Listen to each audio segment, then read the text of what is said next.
The show can't start until we crack open a bottle of Revelton. Whether it's their crisp, clean vodka, the bold spice of their rye whiskey, the rich smoothness of bourbon, or the original honey whiskey that started it all, every pour is a taste of craft and passion straight from the heart of Iowa. So pour yourself a drink, settle in, and get ready to relax, laugh, and enjoy the show.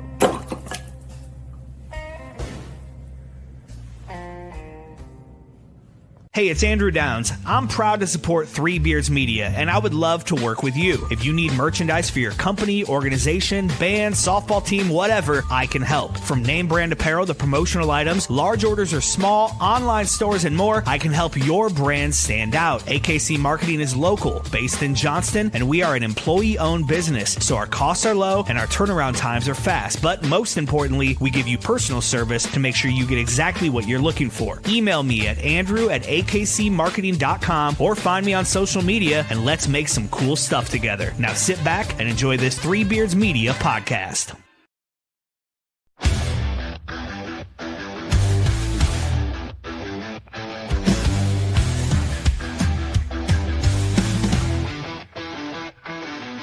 Red and gold on the edge of the sky, feel the rumble, hear the battle cry. Out in Ames where the storms ignite, we don't back down, we rise and fight. Jack Trice's name, yeah, it echoes strong. A story of honor still marches on. Through the rain, through the pain, through the fire we roar. 'Cause we were built to thrive in the eye of the storm.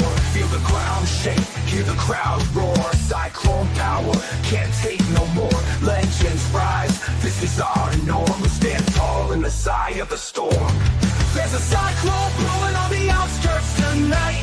Jack Trice shakes when the team takes flight. Buildings rocking, hear the magic call. We rise together, we'll never fall. Feel the magic you can't deny. Marcus Spicer taking off straight to the sky. Brick, big play, Kirby making history. When the moment gets tough, that's a cyclone way. Through the trenches, through the lane, through the heat, through the rain. When the storm comes blowing, we embrace the fight. 'Cause the cyclones strike when the time is right. Feel the cyclones strike when the time. All right, welcome back to In the Side of the Storm, where we talk all things cyclones. We are live from the AKC Marketing Studio with Andrew Downs and sponsored by Revelton Distilling Company out of Osceola, Iowa, and styled by JJ Boutique in Johnston. I'm Dave Larson here with my Storm Team partner and Cyclone great, the legend himself, Marcus Pfizer. Marcus, good evening. Good evening. Good How are Sunday you? evening. It Doing is. good, Hey, doing good. but I should say quick before we get started too far, thank you so much for those tickets to the Houston Rockets game. I was visiting for work and connected with you, and you connected with a near and dear friend to all of Cyclone Nation. Yeah, big shout out to George Nien. He's the one who made it happen. Of course, we would have loved to have seen him on the floor, but he said he's nursing, that semi-old guy foot, so he got to get it better. We understand that. But yeah, no problem at all. I'm glad I was able to help connect you guys, and he was able to, see a nice little NBA preseason game. It was, yeah. And I brought the Iowa State flag, and so I was up there shaking it, and he looked up and Yeah. he looked up and down the bench and was pointing up, "Hey guys, look at that. Iowa State, we're all Yes, over the sir. country." So that was pretty cool to Yes, see. sir. He was Yeah, excited big shout to out see to that. George. Appreciate Well, that. Well, we will get to football, but first we get a chance to see the men's basketball team in their first of two exhibition games coming up on Friday night against Creighton at 7 p.m. And I believe that is at Creighton. I went online to see if I can find out where it's going to be played, and it took me to a link that looked like it was a Creighton site. So not sure if anyone will have a visual on that. Maybe some of the local media will have a chance to cover it and put some video out to show us kind of what that looked like. Again, it's an exhibition only, means absolutely nothing, but against a high caliber program like Creighton, I think it's something we're all excited to see.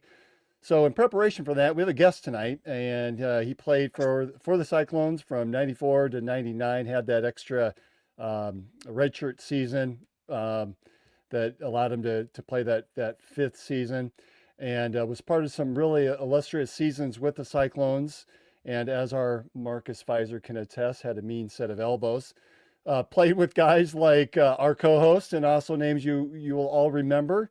Dedrick Willoughby, Kenny Pratt, Scott Bankhead, the pride of Winfield, Matt Union, and of course Ames, Iowa. Want to welcome on here to the show none other than Klay Edwards. What's going on, fellas? Thanks for having me. Yeah, Welcome. we are so glad to have you with us, Klay.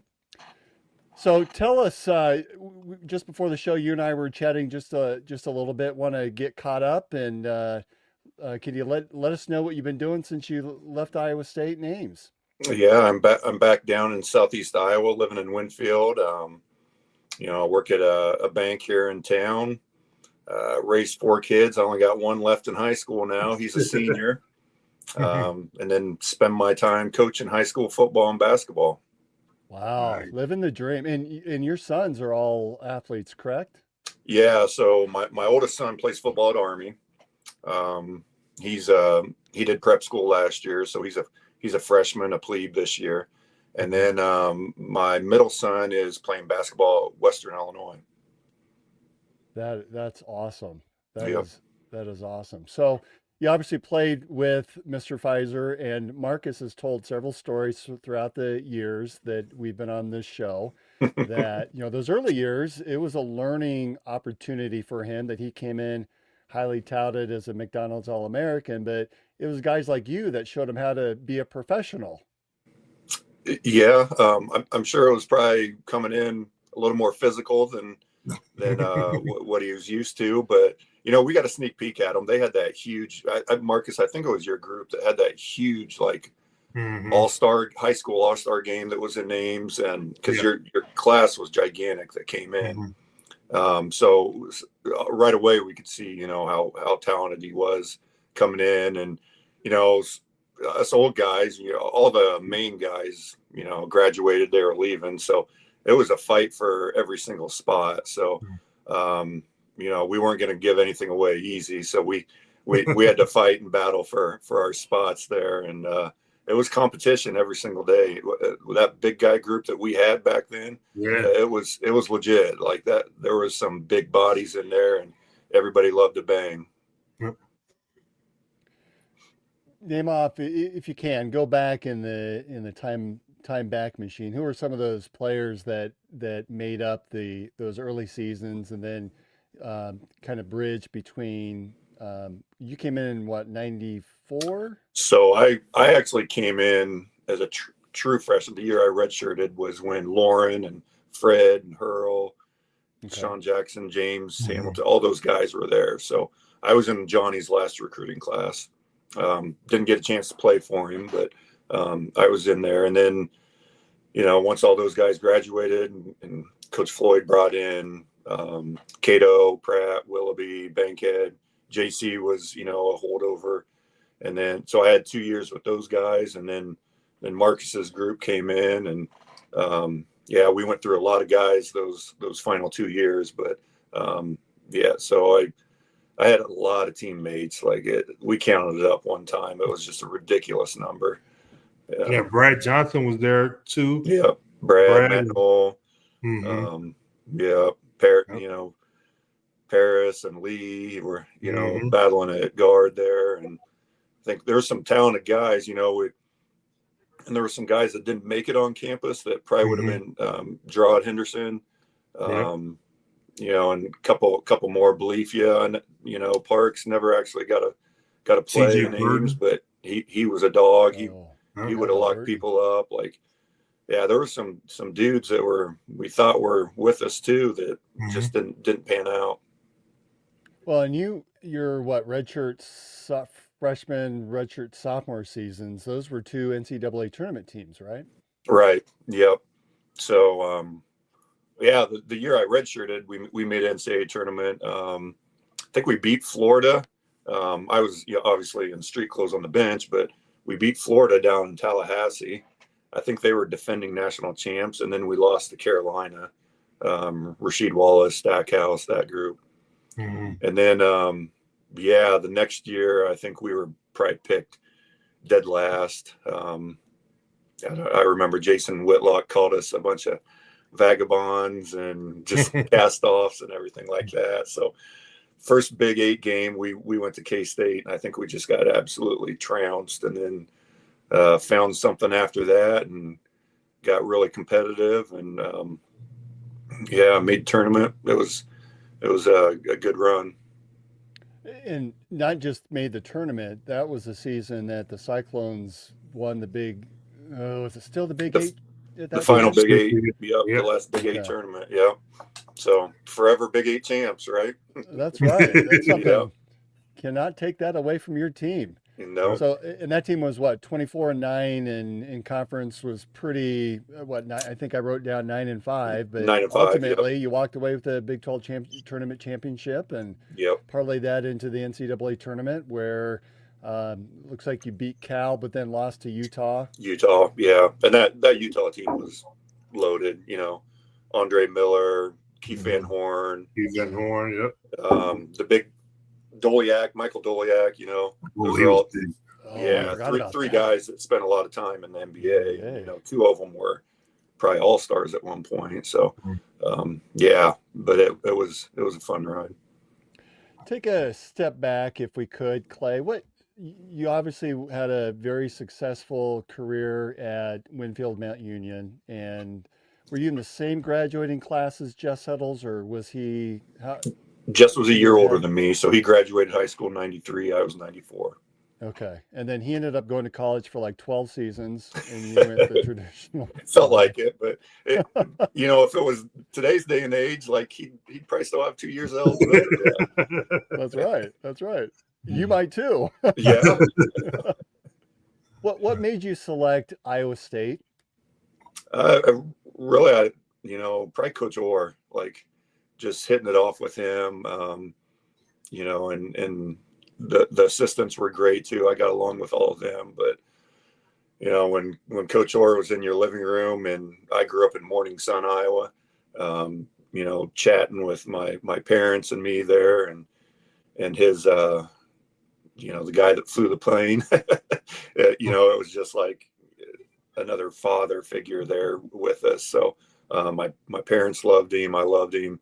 And then, being in state was a big deal for me. So yeah, just his infectious attitude and the style of play. That was a big thing, the style of play. He got up and down the court, and I used to love to run and everything. And then when Coach Floyd came in, it was a absolute flip, right? We were playing in the 50s and 60s and grinding games out. So that was a little different, but back in the day, like loyalty and commitment were a huge thing. And, I had calls and stuff, and, people wanting to stash me at a JUCO for a year or whatever. But, once I made that commitment, I was sticking no matter what. Nice. We have a viewer here that's commented. I don't know if you know Chad, but apparently he wants to know who was the best rec player you faced. He's wanting us to say it was him, but Probably. That's my guess as well. He's probably he's got the light on and up in Dubuque and on his driveway out shooting hoops right now. I'm gonna say it's probably between him and Carl Cassell. Carl, yeah. Carl was pretty good too. They both could play. So tell us about what it was like with the both of you going at it in practice. Marcus is coming in as that McDonald's All-American, the first that Iowa State had seen. Of course, but by that time you're a grizzled veteran. You've been around. Now you're on your second coach with Coach Floyd. What was it like to have a young pup like Marcus coming in and going off and practicing? Because you played essentially the same position, correct? Yeah, I would say, yeah, pretty much. Maybe I was more of a 4/5, and Marcus could go outside. He could penetrate a lot better than I could. So, he could go 3, 4, 5, whatever we needed. But it was awesome, right? Like I think it made both of us better. I was never a high volume scorer. That junior year, when I think that would have been your freshman year, I probably was around 9 to 10 a game, which was my high for my career. But, I was more of a rebounding and defensive guy. So, he comes in, he's just a natural scorer, right? Like big, strong, wide shoulders and can move people. So I thought we played off of each other pretty well. It wasn't like he wasn't selfish at all. He could have came in there as a McDonald's All-American and thought he needed the ball every single time and to score it nonstop. But, and Coach Floyd did a good job of, the main thing was we were trying to win games. So we played off of each other really well. I'd grab boards and let Marcus do his thing, Well, for me, it was a little bit different. Yeah. It wasn't as fun my freshman year as it may have been for you. Coach was trying to prove a point at times. I know. For me coming in, coming from a small town in Louisiana, people, one of the things that always, made me mad, it was like, oh, man, why are you going to Iowa State? I'm like, because I want to go to Iowa State. Like, that's one of the things that put a big chip on my shoulder, because I wanted to prove and be something different than what everybody, just assumed, you wanted to go to, like a Duke or Michigan or North Carolina. All that. I wanted to go somewhere totally different. So, being a McDonald's All-American coming in, I was young, had that little thinking, okay, I'm finna go in here and, people back home, man, you going up there, with all those guys, those guys can't handle you. Those skinny white guys up there can't. Then I ran into a 245 Klay Edwards. Yeah. Those skinny elbows, and then Tony Rampton was throwing elbows, and yeah, I was like, okay, and Tony's were sharp. This is a little bit different than what people, told me it was going to be about. I thought I was going to come here and just, move guys around. Then we had Stevie that was strong as an ox. We had, all these guys that was down here just, Paul was in there too, had been there a year and just, bigger and stronger. Like I just had to learn so much.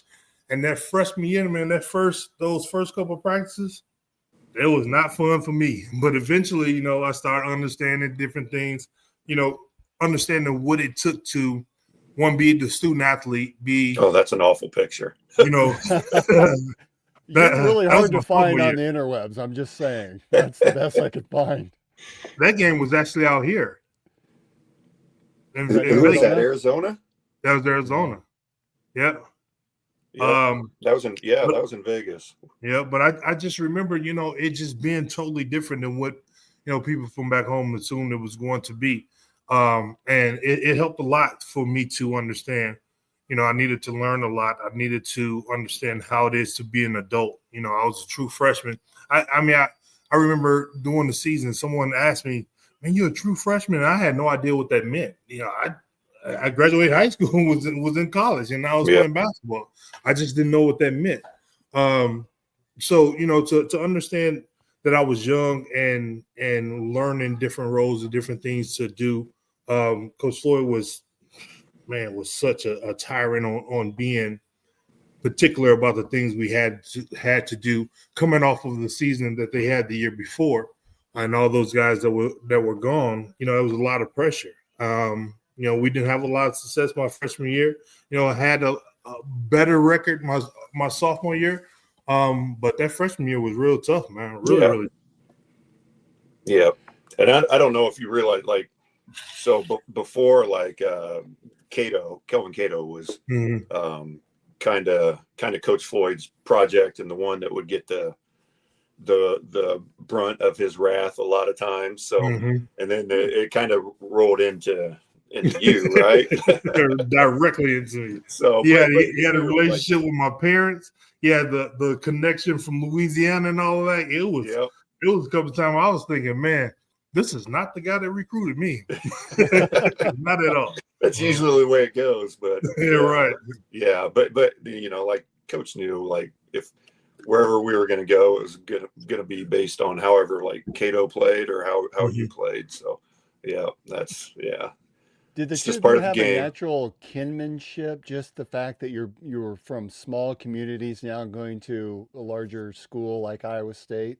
Is that did you have any parallels there? I mean, it was we never really talked about it, Yeah, yeah, honestly. right. Like We once was you just get, trying to survive. yeah, once you get there, like honestly, like a lot of the team bonding was just complaining about how long and hard the practices were, and Yeah. begging Mark Coberly to go talk to coach, saying Oh he's my killing god. us. Oh my gosh. Yeah. So, Clay, did We you would. love practicing at Hilton just as much as Marcus did? No. No. Nobody. They were, Nobody man, loved I'll practicing at tell you what, Hilton. they were brutal. And then once you get into winter break and Mm, go to it used to be called the PEB. I think it's Forker now. Yeah. You spend like 3 or 4 hours in there just hmm literally getting beat up the whole time. And it's like it's a lot of mental toughness that you have to go through to make it through. Not just I grew up a wrestler in Morning Sun, Iowa, so they always talk about how tough, like mentally tough wrestlers are, and I had never had a wrestling practice near as tough as one of Coach Floyd's 3 to 4 hour marathons. Yeah, I they don't were think those are even allowed. I mean, I'm sure they that you aren't can have as anymore. practice No, as many as long no. as you want, but you're limited on total number of hours, correct? Yeah, I don't think they were allowed then. We just, just happened to yeah. somehow, you know. Whatever the hour limit was for a week, we were right on top of it. I can Did I guarantee tell you you? that. I had not been saying Yep. it. But it's we used to hide the clocks because we literally did not want to know what time it was. And we get in there 2:20, 2:30-ish, and come on, it can't be one more hour left or whatever. And we look up, if you happen to see what time it was, it'd be like 4:30. And then we realize we ain't nowhere near being close. Yep. Nowhere near being close. Yep. And I remember just like by the end of the season, like I would be physically drained, probably lost 10 to 15 pounds Right. from the start. So I've actually, like in my coaching career, I've carried that over, and we never go 2 hours. Like I want my kids fresh and feeling like they can run and jump all the time. Right. Not like it's a battle to get to the gym. Right. Well, and that was one of my questions, Clay. What are some of the things that you've learned by going to Iowa State that you've been able to translate over to your career as a coach? Yeah, well, I mean, Coach Floyd's defensive system I've kept throughout the years. We led the state in defensive points per game average for 2 years here, just a few years ago, and it was all based off of, it was exactly what he taught us. Now we've But evolved and we're and you multiple now in our defenses, but still run some of the plays. you score You more know, than 40 points a game, though, right? uh, yeah, not a lot, but it Oh, depends on the year. The okay. high school scoring is a little different than college. Yeah, 8 quarters and Right. yeah, but still run some of the plays. I'll call or text JC Holloway. Hey, what you remember this play? Like, how did we run that? And JC Right. will remember it like that. So yeah, so yeah, I bring quite a bit back actually from those years. So you went from Coach Orr to Coach Floyd. Did you play at all under Coach Eustace? I did Oh, yeah. 1 year.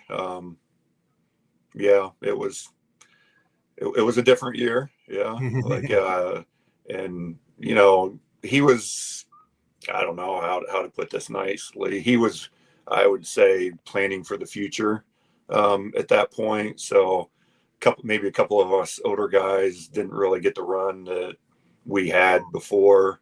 Kind of sucked, but we battled through it and whatnot. But just try to be there for the other guys on the team. But I got a little bit of run, but not anything what I was hoping for. Can you share the importance that role players have? And I really saw you as the ultimate team role player that will Hmm. come in bang the boards, just play tough, gritty defense against, high caliber athletes. And while you weren't like this elite athletically, you just had this sort of hardness about you that no one was going to beat you without a true battle. And you just had this toughness about you. Can you share with the audience a little bit about the need for players like that helps the team overall? Yeah. You know, really, it started with conversations with Coach Floyd about how I was going to see the floor. The different ways I could help this team.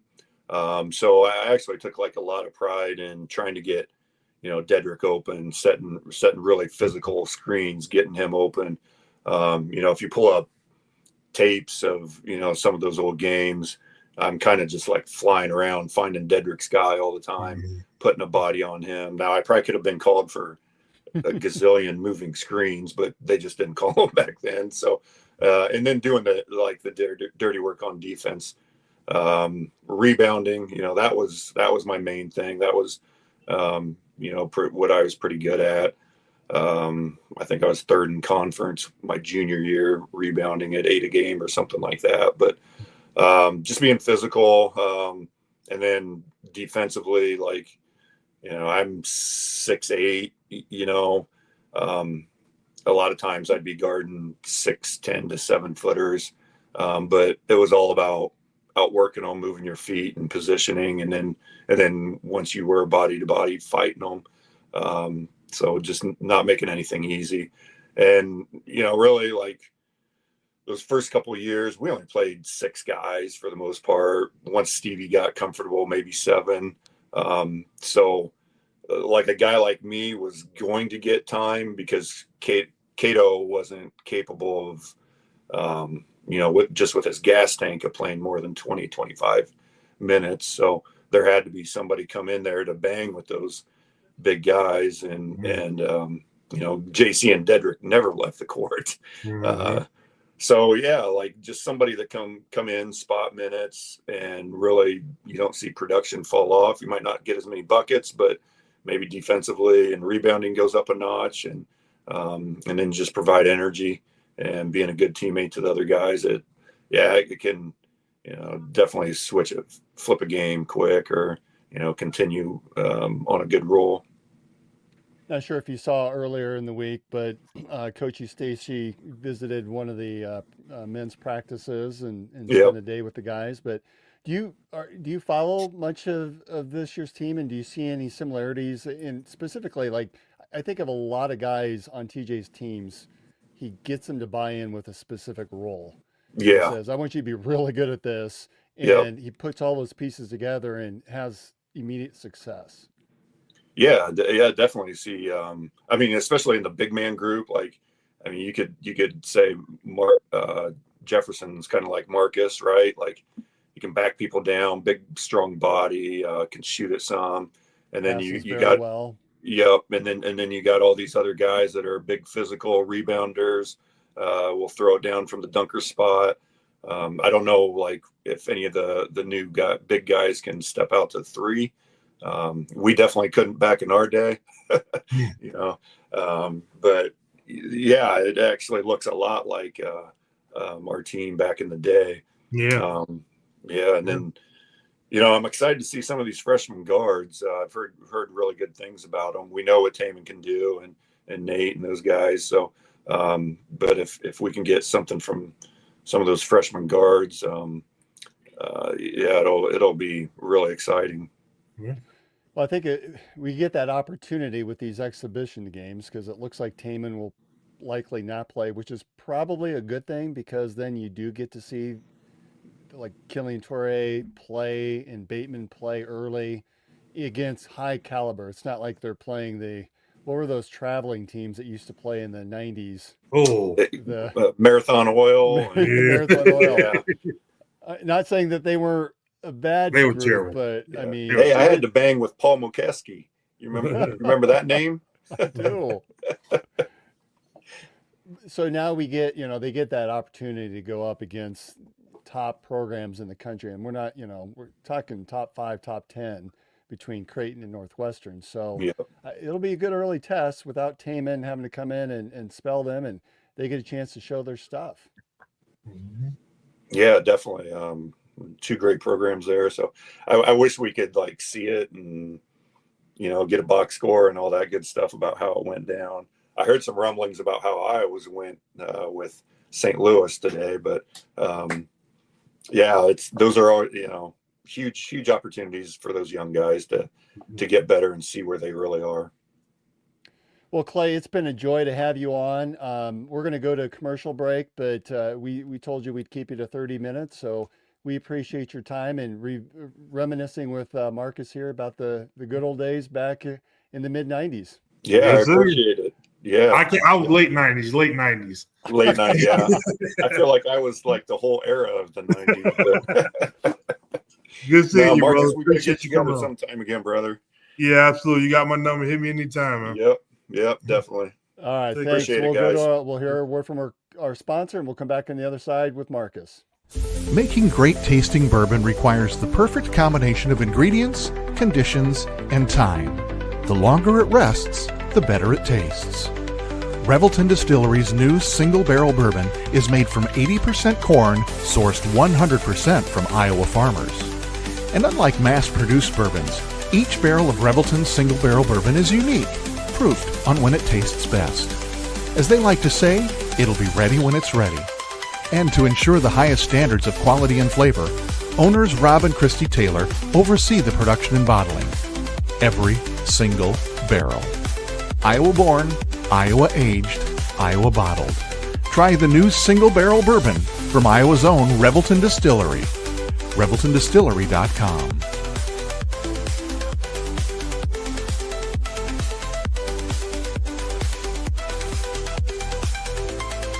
Gentlemen, let's be honest. Finding the perfect gift for your wife or girlfriend isn't always easy. You want something thoughtful, stylish, and unique. And that's exactly what you'll find at Styled by JJ Boutique.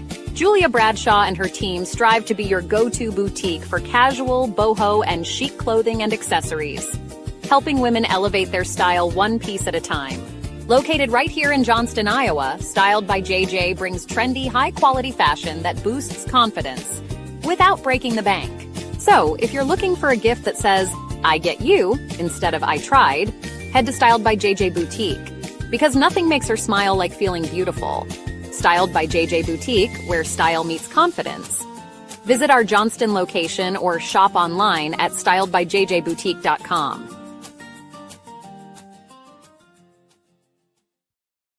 Chamberry Boulevard. Yeah, that's kind of a neat road.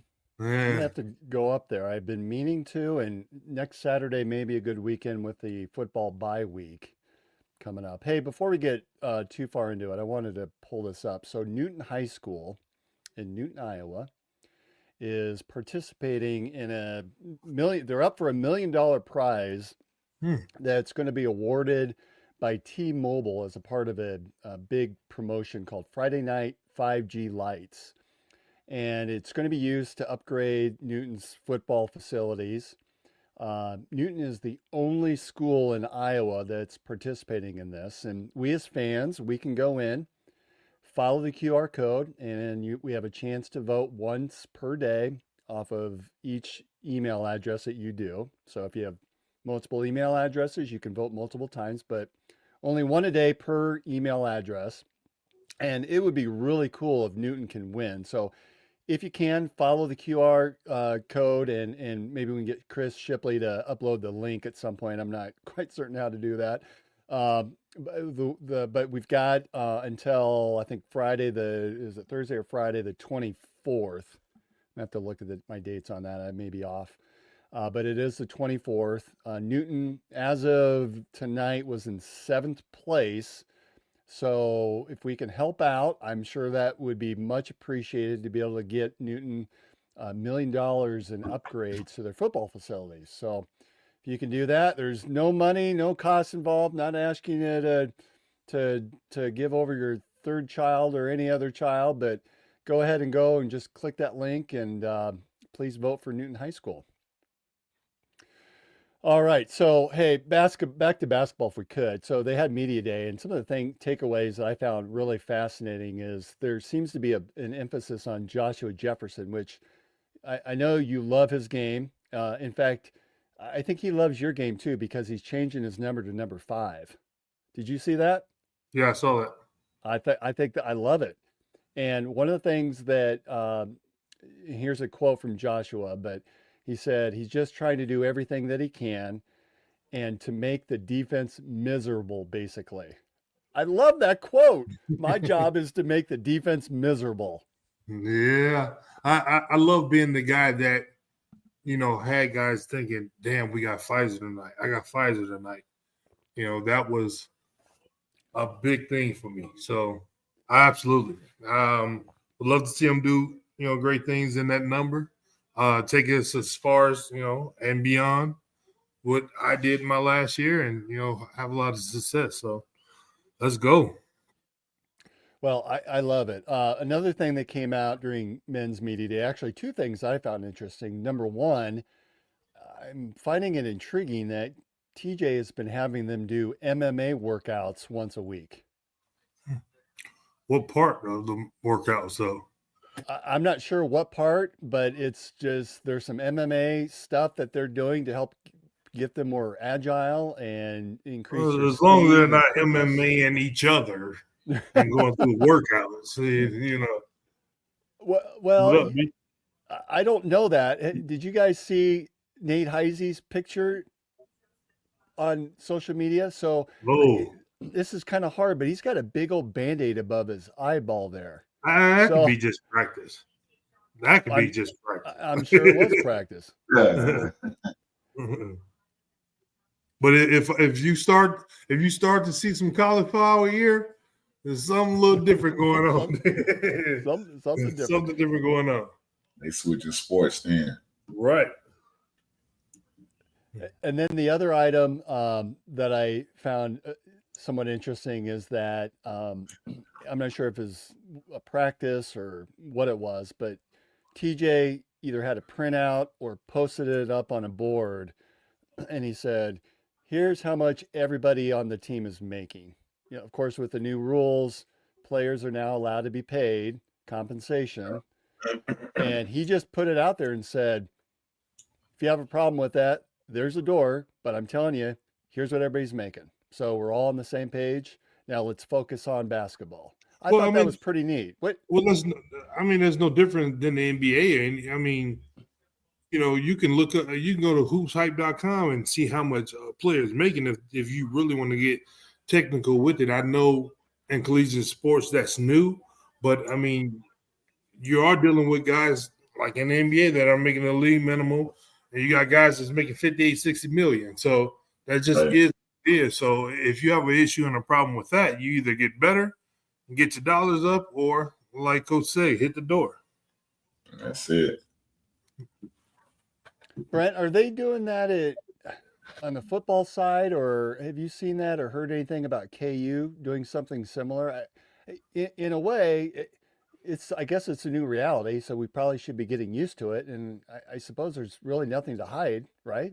Right. Yeah, it's really not. I mean, obviously the kids talk amongst themselves. I don't know if they're, they got like a list of all the guys, because I think paying, 60, 70 guys is a whole lot different than paying, 15, 20. So this is a whole lot shorter, you know what I mean? But yeah, I mean, I think it's good to get it out the way. But, just like Marcus said, we know there are some guys that are clearly going to be paid more. I mean, it just is what it is. A business. If you're not the guy selling jerseys or putting butts in the seats, you got to kind of be happy with a check, and you just, obviously work yourself to get better. But it is what it is. Play ball. But both of you are good with it, putting everyone's amount up on a board and saying it is what it is. I mean, it's for me, it's I look at it as whatever the coach decides to do. Okay, it is what it is. Because, like Brent said, I mean, you can get one, they're going to speak among and talk amongst each other, and two, you can get this information from wherever you want to get the information from if you need it, if needed it, or if you needed to get the information, you can get it from it if you wanted it. So, I mean, it really don't matter at this point. It's no secret. It's not like somebody's getting paid under the table and, he may be getting X, Y, and Z. If anything, it's probably keeping guys honest because guys probably be saying, I'm getting $1 million, he, probably getting 20,000 or some crazy thing. But it is what it is. Every program is different. If that's what he wants to do to, keep all of the BS down, then so be it. And Brent, welcome back. We missed you. Would you like to share? Or can I share what you were doing today? Oh yeah, we coached the young 7th grade fellas to a little championship today. Easy work. You won a world championship, right? Can we say that? To them, yeah, for sure. It was it's always cool to see like the growth in kids from like week 1 to the end of the season, but the hype that was around the team that we played, this Roosevelt team. I mean, when I tell you they had some huge kids, there was a kid that was 6'3", 250. And I kid you not, he's in the 7th grade. Huge. I was like, why high school? Yeah, I'm like, dude, why you in pants? Like, check his birth certificate because this ain't right. But when I tell you, we don't have a bunch of big dudes, but I was like, we're gonna put y'all in position, and I was. I almost got kicked out the game early on because the ref calling some nonsense. But I was like, man, I just wanted the kids to know too. Like, I don't care who it is. Nobody's gonna oppose you. I'm rocking with you. We're gonna rock and roll. So, and my little dude did his thing today too. So he got a lot better today too. I was super proud of him because he was nervous, all the kids are so big, and I was like, so what? Like, we're gonna punch them in the mouth and see what happens. Right. And they legit punched them dudes in the mouth over and over, and they didn't know what to do, and it was awesome. It was awesome. So we'll feel so good tomorrow in school. Man, yeah. Oh yeah. Because nobody thought our other 2 teams got blew out. Like one team lost 27-0. The other one was like 42-6. And we beat them 7-6. This team averages 38 points a game. Nice. They scored right at the end of the game, and so big stop with 2-point on a 2-point conversion to win the ball game. So it was dope. Defense wins championship, baby. That's it. World champs. Congratulations. That's really cool. Man, yeah, appreciate it. I guess we're at that point. Put your salary up on the wall. Right. Yeah. Big old goose egg. Time, baby. You have the exact same, right? I thought you might have your trophy with you. Oh no, that's we had to give that away real quick. Take your pictures, keep it moving, man. But all good, man. Wouldn't trade it for nothing. It was good. It was dope for the kids. So now you move into what's the next part of the season now that you've won the title? Are you now 7-7 or in travel? What's your schedule? We're doing so we got All-Stars coming up. So the kids will play their All-Star game. So we got like 2 weeks of practice, and then there's like this I want to say like a round robin tournament, but they'll play like 3 games in 2 days.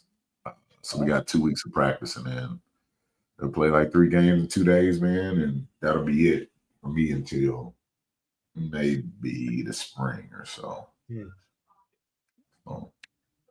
I can't imagine playing 2 games in 3 days like football. That's it's to be 7th grader, I guess. Sure. Yeah, I mean, we have a bigger team now because when we played, our teams can be over like 20, 22 kids, so it's pretty much like 11 on each side. Now we get like a bigger roster, so we'll be able to, kind of move around a little bit. But I'm about winning, so everybody's going to be playing. Well, at least someone's won a championship. This was a horrible weekend for football if you're a Cowboys fan and a Cyclone fan. So I feel like a broken record. Where do we go from here? That was a bad loss to Colorado. And I looked at some of the statistics. The numbers don't really show the score was as bad as it was. Like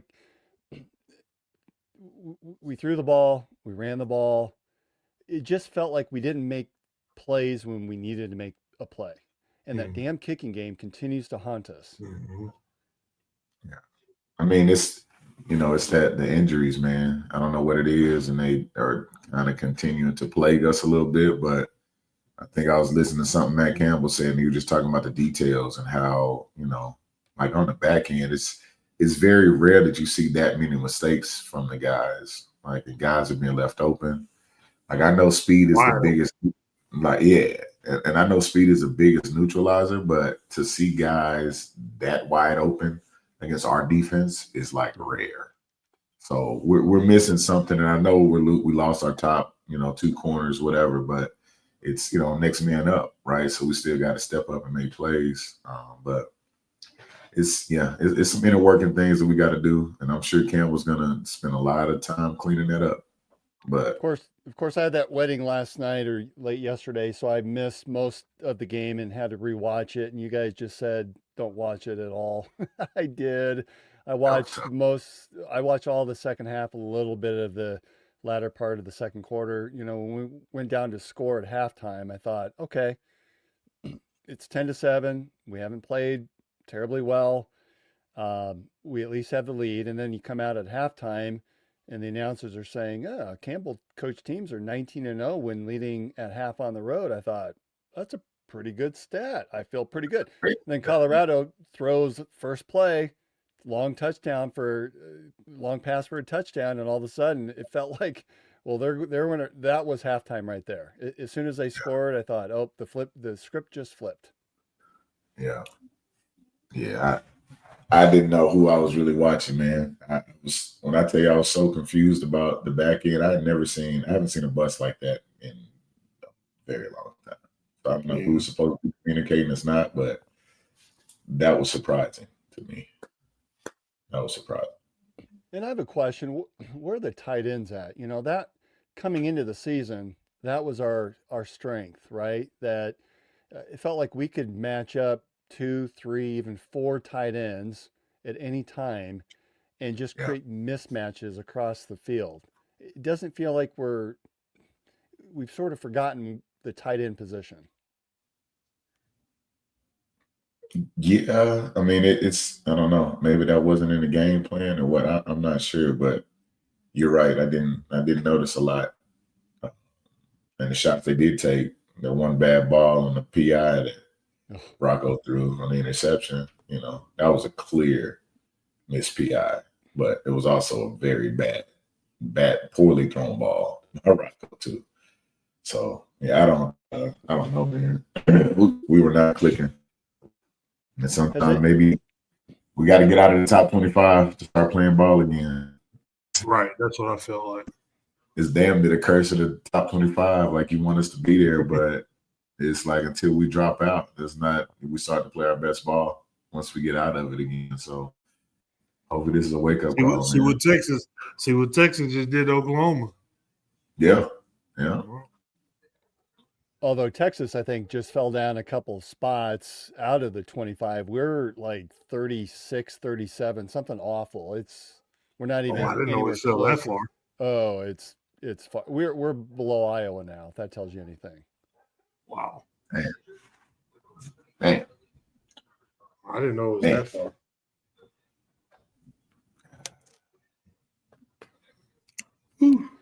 So after the game, let me go back first. Have we heard anything from the Big 12 or referees at all to explain why that flag was picked up? That was a pretty consequential pickup at that point in the game, because at least if they do call it, which I can see why they wouldn't, because it was such a poorly thrown ball. There was no way. If he hadn't been, if he was all by himself, he's not getting to that ball. It's still going to be an interception. And maybe that's how the referee saw it. I wish we had more of an explanation behind that. Yeah, for sure. I mean, do they, even if the player is not there and gets the interception and the infraction occurs, do they still like throw the flag because it occurred? I mean, say that the player wasn't there for the interception and the ball was in the vicinity and the foul happened. Do you throw the flag or do you not throw the flag? That's my thing. The fact that it was picked off, we don't know where the ball was going. We can say whatever, but having the interception occur and you picking up the flag, which would have gave us a reset of downs, and as close as we were, it was inevitable we were going to get some points off of that, but we got nothing. Well, and the thing is that you will see flags thrown when the ball is intended towards one half of the field and the PI occurred on the other half. So clearly in those cases, they'll still call it and it's pass interference and you keep the ball. Now, in this case, it happened right in front, right where he's throwing the ball. Right. And so you would think that they would have kept the flag, called the interference. Instead, they picked it up. Now, again, you might as well have thrown it out of bounds. He was never going to catch it. So I just wish we had some sort of explanation at the end of the game.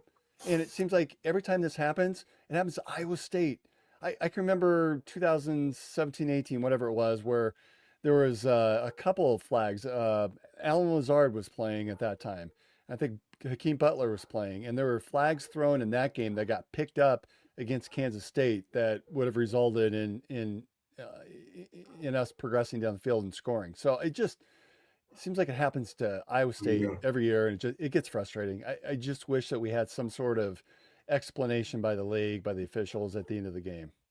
Well, you can't explain that when it looks that bad. So I guess the best thing is to stay away and don't say anything. Yeah. Well, Coach Campbell was saying it. I think we all saw him on the sidelines. He would not shut up about it, and I don't blame him. I mean, I was like watching it, like, okay, good, okay, we got at least that's PI. Like I gotten up from the couch and walked in the kitchen, and then here it was picked up. Like, what? There's no way. And then it was an interception. I can see if it was picked up and it was a loss of downs, or maybe we didn't score the touchdown, but it was an interception. I'm like, okay, they picked it off, but it's a PI. We good. Nope. Yeah, that definitely was. They shouldn't have picked that up, man. That was clear cut, and shit. I wish they could throw a flag for it for a review, just to make sure they caught that. That was a clear cut PI, man. You can't wrap the guy up. I don't care if the ball is thrown short. It's a PI, like you said. If it happened across the field, same thing. You're impeding his progress. What's the difference? One thing I don't like it being certain things that you can challenge. If I got to challenge as well, let me challenge everything. If I think a wasp flew and knocked the ball down, and let me challenge whatever it is that I want to challenge. Because I mean, what's the reason I got this challenge flag for then? If you're not going to only let me challenge certain things, I mean, you go to the booth and you stay in the booth for 7 to 8 minutes anyway. So what's the difference? They don't never come out of that booth, in ample time. It doesn't matter what it is. Mm-hmm.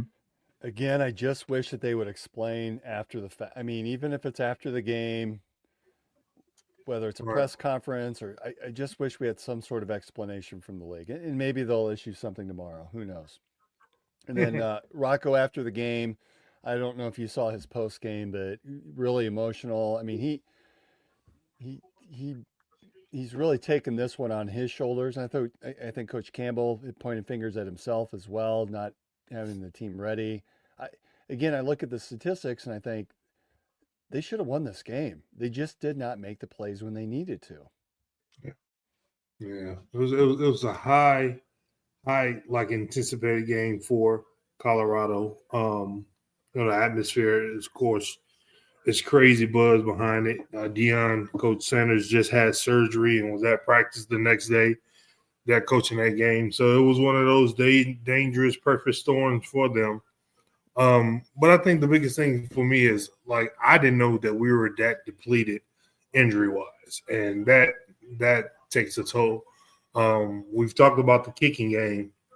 I mean, even they said what the kicker that we have now is a walk-on, and he got injured. Like, it is so much, man, like, man, you don't think about how big it is, but like we had really gotten to the point like the NFL to where okay, we're close. If we can't move it, at least we're gonna get 3 points out of this. We can get a stop, and if we can't move it again and get close enough, now we got 6. That's almost that's a touchdown and points.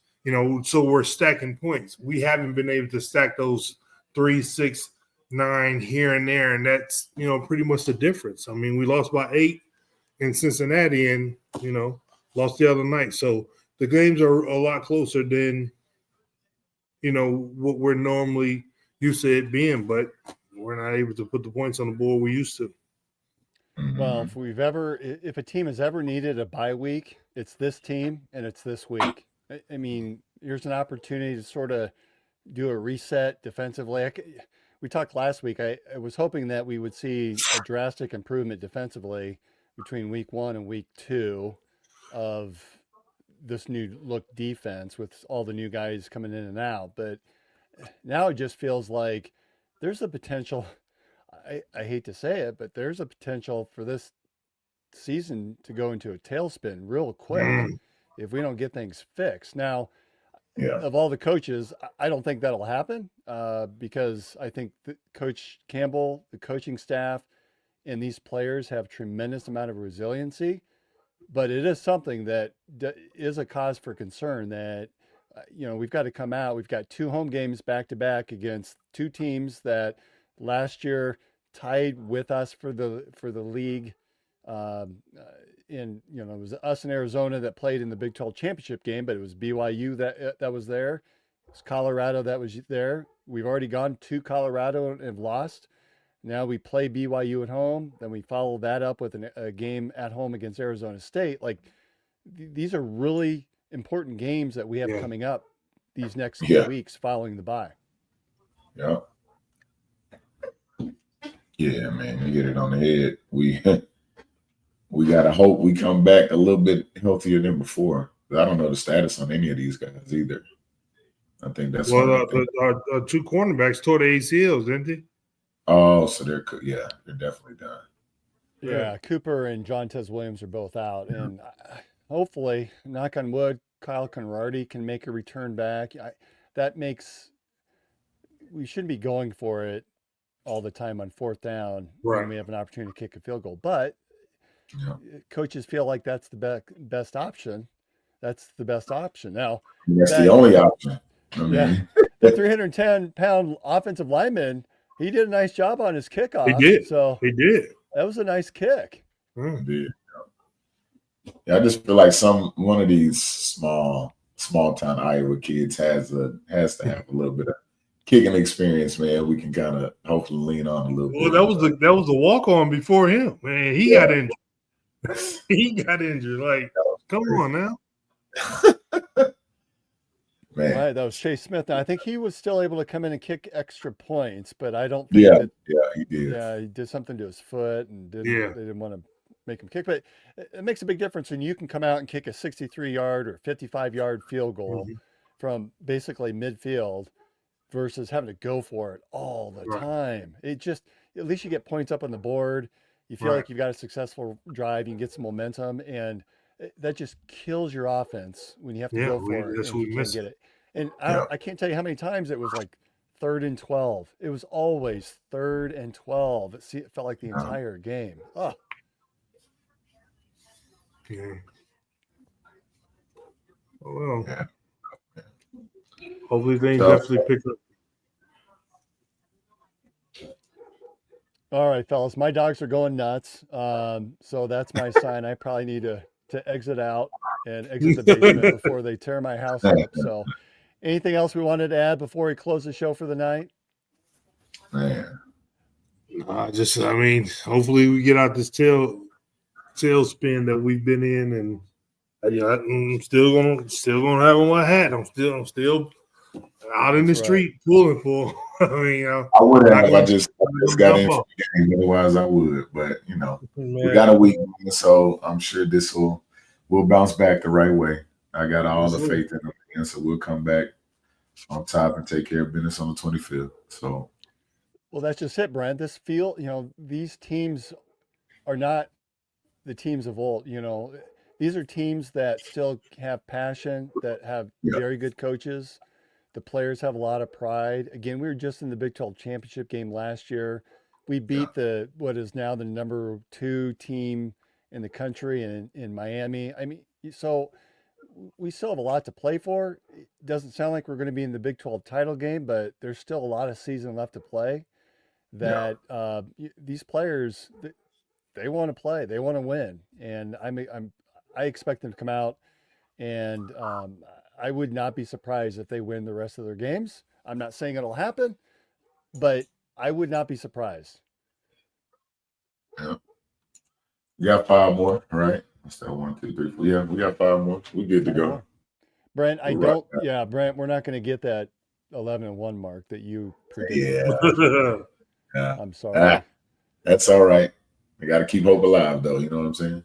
We still can be 10-2, maybe 9-3. I hope nothing worse than that, but it's we got to turn the season around pretty quick. So, thanks everyone for joining us tonight. It's been an absolute privilege, and I'm glad everyone was able to join us. And thank you to our guest Klay Edwards, who joined us for the first half of the show. And listen to prior podcasts that we've had. We've had Ellis Hobbs in the past.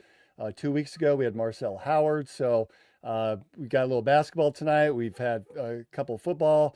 Of course, we've got the exhibition game coming up on Friday. So be on the lookout on the social media about if there's going to be an opportunity for us as fans to watch it. And certainly, I'm sure there will be some highlight tape out there that some of the media will get a hold of. We'll have a chance to digest and enjoy as well. So again, remember our sponsors who without them, there would be no us.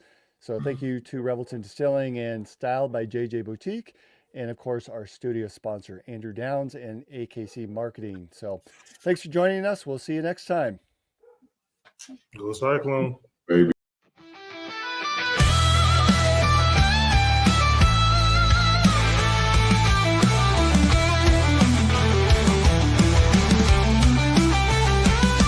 There's a cyclone brewing on the outskirts tonight. Jack Trice shakes when the scene takes flight. Hilton's rocking, hear the magic call. We rise together, we'll never fall. There's a cyclone brewing on the outskirts tonight. Jack Trice shakes when the team takes flight. Hilton's rocking.